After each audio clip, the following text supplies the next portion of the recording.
ஜெய் வாராகி, ஜெய் ஜெய் வாராகி. நம்ம டிவியை சப்ஸ்கிரைப் பண்ணுங்க, பெல் பட்டனை அழுத்துங்க. நமசிவாயம் நமசிவாயம். ஆதித்யாய சோமாய மங்களாய புதாய ச குரு சுக்ர சனிபியஸ்ச ராகவே கேதவே நமோ நமஹ. எல்லாம் வல்ல மங்கள மகா கணபதியும் 27 நட்சத்திரங்களையும் அதனுடைய அதிதேவதைகள் பிரத்யதி தேவதைகள் சகிதாய ஆதித்யாதி நவகிரகங்களையும் ஓம் ஹைம் ஹ்ரீம் ஸ்ரீம் ஹைம் க்ளௌம் ஹைம் நமோ பகவதி வார்த்தாளி வார்த்தாளி வாராகி வாராகி வராகமுகி வராகமுகி அந்தே அந்தனி நமஹ ருந்தே ருந்தனி நமஹ ஜம்பே ஜம்பனி நமஹ மோகே மோகினி நமஹ ஸ்தம்பே ஸ்தம்பனி நமஹ சர்வதுஷ்டபிரதுஷ்டானாம் சர்வேஷாம் சர்வவாக்சித்த சக்ஷுர்முகதி ஜிக்வா ஸ்தம்பனம் குரு குரு சீக்கிரம் வசியம் ஐம் க்ளௌ டஹ டஹ டஹ ஹும் அஸ்திராய பட். ஓம் மகா வாராகி நமோ நமஹ. அன்னை வாராகி வணங்கி உலகம் முழுவதும் வாழக்கூடிய நண்பு பக்தர்களே, ஐப்பசி மாத ராசி பலன்கள். இந்த ஐப்பசி மாதம் ரொம்ப ஒரு 12 ராசி அன்பர்களுக்கும் ரொம்ப சந்தோஷமான மாதமாக அமையப்போகுது.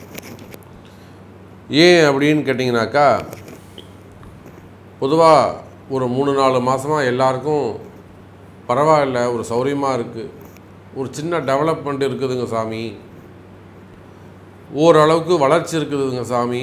ஏன்னா நமக்கு வரக்கூடிய ஃபோன் கால்ஸ்லாம் பார்த்திங்கனாக்கா உலகம் முழுவதிலும் இருந்து, என்னுடைய அன்பு பக்தர்களுக்கு எல்லாருக்குமே தெரியும், உலகம் முழுவதிலும் இருந்து தினந்தோறும் ஃபோன் கால்ஸ் வந்துக்கிட்டு இருக்குது. அதில் நிறைய பக்தர்கள், சாமி நீங்கள் உங்களுடைய ஒவ்வொரு வீடியோவும் நாங்கள் ஃபாலோ பண்ணிகிட்ருக்கோம், சேனலில் பார்க்குறோம், ஸோ நல்ல வளர்ச்சி இருக்குதுங்க சாமி, ஒரு நம்பிக்கை இருக்குது அப்படின்னு உங்களுடைய ஃபீட்பேக் அடிப்படையாக கொண்டு தான் நான் சொல்கிறேன். இப்போது 2-3 மாதமாக 12 ராசி அன்பர்களுக்குமே ஓரளவுக்கு ஒரு நல்ல வளர்ச்சி இருந்து கொண்டு இருக்கிறது. ரொம்ப கஷ்டப்படுறவங்க கூட ஒரு நல்ல கௌரவமான குடும்பம், நல்ல தொழில் அமைப்பு இருந்து, ஒரு நிலையான வருமானம் இருந்து, அந்த தொழிலோ வருமானமோ பாதிக்கப்பட்ட குடும்பங்கள் கூட இந்த மாதிரியான சமயத்தில் நம்மளுடைய பதிவுகளை பார்த்து ஒரு நம்பிக்கை சாமி ஓரளவுக்கு நல்லா இருக்கும் அப்படின்னு சொல்லுகின்ற வகையில் தொடர்ந்து ஒரு 3 மாதமாக ஒரு நல்ல வளர்ச்சி இருந்து கொண்டு இருக்கிறது. அதிலும் இந்த ஐப்பசி மாதம் 12 ராசி அன்பர்களுக்குமே சிறப்பான முறையில் ஒரு நல்ல மகிழ்ச்சியான மாதமாக இந்த மாதம் அமைய போகுது. இந்த மாதத்தில் தான் சஷ்டி விரதம் இருக்குது, தீபாவளி பண்டிகை இருக்குது. அற்புதமான யோகங்கள் நிறைந்த மாதமாக இந்த மாதம் ஐப்பசி மாதம் அமைகிறது. சனியும் குருவும் கேந்திரத்திலே அமைந்திருக்கிறார்கள். சனிக்கு குரு முதல் கேந்திரமாகவும் 2வது கேந்திரமாகவும் அமைந்திருக்கிறார்கள். இது ஒரு பொதுவாகவே சனியும் குருவும் சேர்ந்தால் அது ஒரு கோடீஸ்வர யோகம், அற்புதமான ஒரு கோடீஸ்வர யோகத்தை கொடுக்கக்கூடிய மாதமாக இந்த மாதம் அமைகிறது. அதுவும் சனி தன்னுடைய வீட்டில் சுயாட்சி பெற்று விளங்குகிறார். அதே போல் குரு பகவான் சுக்கிரனுடைய வீட்டிலே சிறப்பான முறையில் அமைந்திருக்கிறார். வீடு கொடுத்த சுக்கிரன் அவரும் தன்னொரு மற்றொரு வீடான துலாம் ராசியிலே ஆட்சி பலம் பெற்று விளங்குகிறார். காலபுருஷனுக்கு 3வது வீட்டில் புதனுடைய வீட்டிலே செவ்வாய் பகவான் அமைந்திருக்கிறார். எல்லாம் போக சூரியன் கேது புதன் கேது தொடர்பு, யாரெல்லாம் அந்த டீச்சர்ஸ் அல்ல ப்ரொஃபஸர்ஸ் டீச்சிங் லைனில் இருக்காங்களோ, ஸ்கூல் காலேஜஸ் வச்சு நடத்தக்கூடியவங்களாக இருக்காங்களோ, இல்லை டியூஷன் சென்டர்ஸு, ப்ளே ஸ்கூலு, இதெல்லாம் ஒரு நல்ல ஜம்முன்னு இருக்கும். அதே போல் அட்வொகேட்ஸ், ஆடிட்டர்ஸ் மற்றும் ஜட்ஜஸ், இந்த கணக்கு வழக்கு பார்க்கக்கூடியவங்க, அக்கௌண்டன்ட், இவங்க எல்லாருக்குமே இந்த மாதம் ரொம்ப சிறப்பாக இருக்க போகுது. அப்போ இந்த சூரியன் புதன் கேது தொடர்பு கூட அரசாங்கத்திற்கும் அரசாங்க கணக்கு வழக்கிற்கும் கஜானாவிற்குமே கூட நல்ல பணவரவு தனவரவு இருக்க போகுது. அரசாங்கத்துக்கே நல்ல வருமானம் இருக்குன்னு சொல்லும்போது மக்கள் சம்பாதிச்சாதானே அரசாங்கத்துக்கு வரி கட்ட முடியும். அப்போ மக்களுக்கும் நல்ல வருமானம் இருக்கக்கூடிய மாதமாக இந்த மாதம் அமைகிறது. ஆகவே வாருங்கள் நண்பர்களே, இந்த ஐப்பசி மாதம் உங்களுடைய ராசிக்கு ஸ்பெசிஃபிக்காக உங்கள் ராசிக்கு எப்படி இருக்குது, என்ன சொல்லுது அப்படிங்கிறத முழுமையாக நாம் ஆராய்ந்து விடுவோம். வாருங்கள். அன்பார்ந்த மகர ராசி அன்பர்களே, ஐப்பசி மாத ராசி பலன்கள். ஐப்பசி மாதத்தை பொறுத்தவரையில் மகர ராசி என்பர்களே, ராசிநாதன் சனி பகவான் தனஸ்தானத்தில் சிறப்பான முறையில் இருக்கிறார். கொஞ்சம் கொஞ்சமாக அந்த வக்ர நிவர்த்தி அடைந்து கொண்டிருக்கிறார். இன்னொரு 1 மாதம்தான், ஒன்றும் கவலைப்படாதீங்க. இந்த ஐப்பசி கார்த்திகை இந்த 2 மாதம் போச்சுன்னா மார்கழி மாதத்துலேருந்து உங்களுக்கு சூப்பராகிடும். உங்கள் கவலைகள் எல்லாம் விலகிடும், உங்கள் கஷ்டங்கள் எல்லாம் விலகிடும். ஒன்றும் கவலைப்படாதீங்க. நிச்சயமாக மகர ராசி என்பர்களே, உங்களை கவலையும் கஷ்டமும் விலகுவதற்கு என்ன வழி உண்டோ அதைத்தான் நாம் இந்த பதிவில் சொல்ல போகிறோம். அப்போ மகர ராசி என்பர்களே, நிச்சயமாக பலவிதமான கஷ்டங்கள், மெயினாக வருமானம், அதே போல் சரியான தொழில் அமைப்பு இல்லாமல் இருக்கிறது, இல்லை தொழில் சரியாக நடக்காமல் இருக்கிறது. மெயினாக வருமானம் சிறப்பாக இருந்தால் கடன் எவ்வளோ இருந்தாலும் கவலை இல்லை. வருமானம் சிறப்பாக இருக்குமே, ஆனால் கடன் எத்தனை கோடி இருந்தாலும் பரவாயில்ல. வருமானத்துலேருந்து கட்ட போகிறோம், சாமி கொடுக்குறாரு, வாங்கின கடனை கொடுக்க போகிறோம், இவ்வளோ தானே. அப்போ அந்த மாதிரி நேர்மையாக உண்மையாக நடக்கின்ற மகர ராசி அன்பர்களே, கடன் பிரச்சனையா, என்னால் தாங்கவே முடியல சாமி, எவ்வளவோ முயற்சி பண்ணிவிட்டு இந்த கடன் அடைக்கிறதுக்கு இருக்கிற எல்லா அசட்டும் எல்லா சொத்தையும் விற்றுட்டேன், அப்போ கூட கடன் அடையலை. இன்னும் கூட நான் வாடகை வீட்டுக்கு தான் உட்கார வேண்டிய ஒரு சூழ்நிலை, வாடகை வீட்டில் உட்கார வேண்டிய ஒரு சூழ்நிலை. அப்போ அந்த அளவுக்கு கடன் சுமைகள் கடன் பிரச்சனைகளில் இருக்கக்கூடிய, எனக்கு தெரிஞ்சு ஒரு 20% மகர ராசி அன்பர்கள் சிறப்பாக இருக்கிறார்கள். ஒரு அரசியலில் ஈடுபட்டிருக்கக்கூடியவங்க, சினிமா துறையில் இருக்கக்கூடியவங்க, சின்ன திரையில் நடிக்கக்கூடியவர்கள், மீடியா துறையில் சோஷியல் மீடியாவாக இருக்கட்டும், இல்லை டெலிகாஸ்டாக இருக்கட்டும், சேட்டலைட் சேனலாக இருக்கட்டும். ஸோ ஒரு 20% மகர ராசி அன்பர்கள் வேண்டுமானால் ஓரளவுக்கு சிறப்பாக இருக்கலாம். ஆனால் அதை தாண்டி 80% மகர ராசி என்பர்கள் ஏதேனும் நமக்கு ஒரு நல்லது நடக்காதா, யாராவது ஒருத்தர் நம்ம தலையெழுத்தை மாற்ற மாட்டாங்களான்னு எதிர்பார்த்து காத்திருக்கக்கூடிய மகர ராசி என்பர்களே, இந்த மாதம் சிறப்பான மாதமாக அமைகிறது. வருமானங்கள் அதிகரிக்கும். நீங்கள் எந்த தொழில் செய்பவராக இருந்தாலும் சரிதான். ஏன்னா 2ஆம் அதிபதியாக வரக்கூடிய சனி பகவான் 2லே வக்ரகதி அடைந்திருந்தார். அதனால் உங்களுக்கு ரொம்ப வருமான முடக்கம் ஏற்பட்டிருக்கும், தொழில் முடக்கம் ஏற்பட்டிருக்கும். தொழில் அப்படியே முடக்கம் ஆகிடுச்சுங்க சாமி, ஒன்றுமே பண்ண முடியல, தொழில் அப்படியே ஸ்டக்காகி நிற்குது, ஒரு லெவலுக்கு மேலே நான் மூவ் ஆக மாட்டேங்குது, இவ்வளோ தூரம் இருந்ததுன்னா நம்மளால் ஒன்றுமே பண்ண முடியாதுங்க சாமி. எந்த மாதிரியெல்லாம் சொல்லக்கூடிய தொழில் முடக்கம் இருக்கா, தொழிலே நடக்கலையா, அல்லது ரொம்ப நார்மலாக போதா, அப்போ இந்த மாதிரியெல்லாம் உங்களுக்கு பிரச்சனைகள் இருக்குமே. ஆனால் எனதொருமை மகர ராசி அன்பர்களே, தொழில் முடக்கம் விலகும். இப்போது பொதுவாகவே நம்ம ஜாதகம் பார்க்கும்போது அவங்களுக்கு சொல்லுவோம், இந்த முடக்கு இருக்குது, எத்தனாம் பாவம் உங்களுக்கு முடக்கு இருக்குது. அப்போ அந்த மாதிரி முடக்கு விலகக்கூடிய மாதமாகவும் இந்த மாதம் விளங்குகிறது. நீங்கள் எந்த தொழில் செய்பவராக இருந்தாலும் சரிதான், சுய தொழிலாக இருந்தால், ஓன் பிஸ்னஸாக இருக்கலாம், சின்ன சின்ன கடைகள் வச்சு நடத்த, ஒரு வெல்டிங் ஷாப்போ, ஒரு டீ ஷாப்போ, அல்லது ஒரு ஷோரூமோ, ஒரு சின்ன சின்ன கடைங்க வச்சு நடத்தக்கூடியவங்களாக இருக்கலாம், சூப்பர் மார்க்கெட்டாக இருக்கலாம், உள்நாடாக இருக்கலாம், வெளிநாடாக இருக்கலாம், வெளிநாட்டில் கடைகள் வச்சு நடத்தக்கூடியவங்களாக இருக்கலாம், தொழில் நிறுவனங்கள் வச்சு நடத்தக்கூடியவங்களாக இருக்கலாம், கம்பெனிஸாக இருக்கலாம், அதே போல் ரியல் எஸ்டேட்டாக இருக்கலாம், பில்டர்ஸாக இருக்கலாம், கட்டுமான தொழில்கள் செய்யக்கூடியவர்கள், தொழில் நிறுவனங்களை வச்சு செய்யக்கூடியவர்கள், இன்னும் சொல்லப்போனால் மகர ராசி அன்பர்களே, ஹாஸ்பிட்டல்ஸ் வச்சு நடத்தக்கூடியவர்கள், டாக்டர்ஸ்.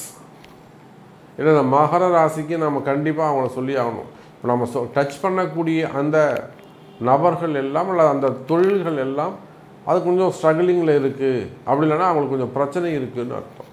டாக்டர்ஸ், ஹாஸ்பிட்டல்ஸ் வச்சு நடத்தக்கூடியவர்கள், அதே போல் ஹோட்டல் இண்டஸ்ட்ரி, ரெஸ்டாரண்ட்ஸ் வச்சு நடத்தக்கூடியவர்கள், குவாரிகள், க்ரஷர்ஸ் வச்சு நடத்தக்கூடியவர்கள், கனிம வளங்கள், share market, stock market, export business, விவசாயிகள்.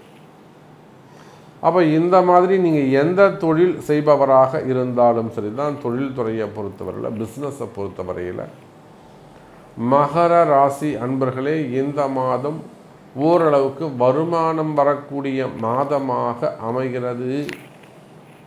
வருமானம் சிறப்பானதாக இருக்கும். ராசிக்கு 6ஆம் இடத்தில் இருக்கக்கூடிய செவ்வாய் யாருங்க? உங்களுக்கு 4ஆம் அதிபதி, 4-11 சுபஸ்தான அதிபதியாக வரக்கூடிய செவ்வாய் பகவான் 6ஆம் இடத்திலே மறைவு. அப்போ மகர ராசி அன்பர்களே கொஞ்சம் உங்களுக்கு தைரியம் தேவைப்படும். இன்னும் கூட உங்களுக்கு இருக்கக்கூடிய மனக்குழப்பம் ஒரு தொடர்ந்து ஒரு குழப்பமாகவே இருக்குது சாமி, ஒரு நிம்மதியாகவே இல்லை. தேவையில்லாத மன பயம், மனசில் ஒரு பயம் இருந்துக்கிட்டே இருக்குது சாமி. எதுக்கு பயப்படுதுன்னே தெரில மனசு. அதே போல் ஆரோக்கிய குறைவுகள், தொடர்ந்து உடம்பு சரியில்லாமல் போகிறது ஒரு வீட்டில், அடுத்து எல்லாருக்கும், இல்லை அடுத்தடுத்து உயிரிழப்புகள். அப்போ 3 விஷயம் நடக்குது. ஒன்று ஆரோக்கியம் சம்பந்தப்பட்ட ஆரோக்கிய குறைவுகள், உடல்நலக் குறைவுகள். இன்னொன்று தைரியம் இல்லாமல் இருக்கிறது, மனசில் பயமாக இருக்கிறது. இன்னொன்று மனக்குழப்பம். அப்போ இது சம்பந்தப்பட்ட 3 பிரச்சனைகள் இருக்குமே. ஆனால் இந்த 3 பிரச்சனைகளும் உங்களுக்கு இந்த மாதம் விலகும். குறிப்பாக ஹெல்த் இஷ்யூஸ் இருக்குமே ஆனால், அல்லது மனசில் பயம் இருக்குமே ஆனால், எதுக்கு மனசு பயப்படுதுன்னே தெரியாது. அது இருக்குமோ இது இருக்குமோ, நமக்கு யாராவது ஏதாவது செஞ்சுருப்பாங்களோ, நம்மளை ஏதாவது சொல்லியிருப்பாங்களோ, கலகம் செஞ்சுருப்பாங்களோ, அல்லது செய்வினைகள் ஏதேனும் செய்திருப்பார்களோ, இது போன்ற பயங்கள். அல்லது ஆரோக்கிய குறைவு சம்பந்தம், நமக்கு இப்படி ஆகிடுமோ அப்படிங்கிற பயம், மரண பயங்கள். அப்போ மனக்குழப்பம், ஆரோக்கியம் சம்பந்தப்பட்ட பயம், அதே சமயத்தில் தைரியம் சம்பந்தப்பட்ட பிரச்சனைகள், இவை 3மே விலகும். கவலை வேண்டாம் மகர ராசி அன்பர்களே. அதே போல் குடும்பத்தில் இருக்கக்கூடிய குடும்ப பிரச்சனைகள், அது சினிமா துறையாக இருக்கலாம், சினிமா துறையை சார்ந்த குடும்பங்களாக இருக்கலாம். அதே போல் சினிமா துறைக்கு உள்ளே வரணும், ஜெயிக்கணும்னு காத்துன்னு இருக்கக்கூடியவங்களாக இருக்கலாம். இப்போ நிறைய சினிமா துறையை பார்த்தீங்கன்னாக்கா, போன வாரம் கூட நம்ம சேலம் சைட்லேருந்து ஒருத்தவங்க ஃபோன் பண்ணாங்க. நான் லொக்கேஷன்ஸ்லாம் பார்த்து கொடுக்குறேன், இதெல்லாம் நான் பார்த்து கொடுத்துருந்தேன் சாமி, அதெல்லாம் சிறப்பாக போயிட்டு இருந்தது. இப்போ ஒரு 6 மாதமாக ரொம்ப டல் அடிக்குது. அப்போ பாருங்கள் எந்த அளவுக்கு நம்மளுடைய அந்த பதிவுகளை அவங்க ஃபாலோ பண்ணுறாங்கங்கிறத பாருங்கள். நீங்கள் சொல்கிறது அப்படியே எனக்கு பொருந்துதுங்க சாமி. அப்போ சினிமா துறையாக இருக்கலாம், சினிமா துறையை சார்ந்த குடும்பங்களாக இருக்கலாம், பிள்ளைகள் பெற்றோர்கள் பற்றிய குடும்ப பிரச்சனைகளாக இருக்கலாம், இல்லை எதிர்காலம் சம்பந்தப்பட்ட பிரச்சனையாக இருக்கலாம், இடதோஷமாக இருக்கலாம். அப்போ குடும்ப பிரச்சனைகள் இருக்குமே. ஆனால் அந்த குடும்ப பிரச்சனைகள் எல்லாமே கூட விலகுவதற்கு, குறைவதற்கு வாய்ப்புகள் உண்டு. எனதருமை மகர ராசி நேயர்களே, குறிப்பாக தொழில் அமைப்புகள் சிறப்பாக இருக்கும், வருமானம் சிறப்பாக இருக்கும், தொழில் நல்லபடியாக நடக்கும். கவலை வேண்டாம் மகர ராசி அன்பர்களே. அதுக்கு அடுத்தபடியாக வேலை, உத்தியோகம். நீங்கள் எந்த வேலை செய்பவராக இருந்தாலும் சரிதான், உள்நாடாக இருக்கலாம், வெளிநாடாக இருக்கலாம். வேலை வாய்ப்புகளை பொறுத்தவரையிலே இந்த மாதம் வேலை வாய்ப்புகள் அதிகரிக்கும். எனக்கு ரொம்ப நாள் ஆகுது சாமி வேலைக்கு போயிட்டு, ஒரு 2 மாதமாக வேலை இல்லாமல் இருக்கேன், 3 மாதமாக 6 மாதமாக வேலை இல்லாமல் இருக்கேன், 45 வயசு ஆகிடுது, வேலை போயிடுமோன்னு பயமாக இருக்கேன். நான் வேலையில் தான் இருக்கேன், ஆனால் ரொம்ப பிரச்சனை பண்ணுறாங்க, வேணுமுனே நம்ம கழுத்தை பிடிச்சி வெளியே தள்ளுற அளவுக்கு பண்ணுறாங்க. அவங்க அந்த சுச்சுவேஷனை க்ரியேட் பண்ணுறாங்க. நீ ஏப்படா அப்படிங்கிற மாதிரி சுச்சுவேஷனை க்ரியேட் பண்ணுறாங்க, வேணுமுனே பண்ணுறாங்க சாமி. எனக்கே நல்லா தெரியுது. டார்கெட் பண்ணுறாங்க, கார்னர் பண்ணுறாங்க. இந்த மாதிரியான பிரச்சனைகள் இருக்குமே. ஆனால் இதெல்லாம் நிறைய பேர் நம்மகிட்ட வந்து ஜெயிச்சிருக்காங்க.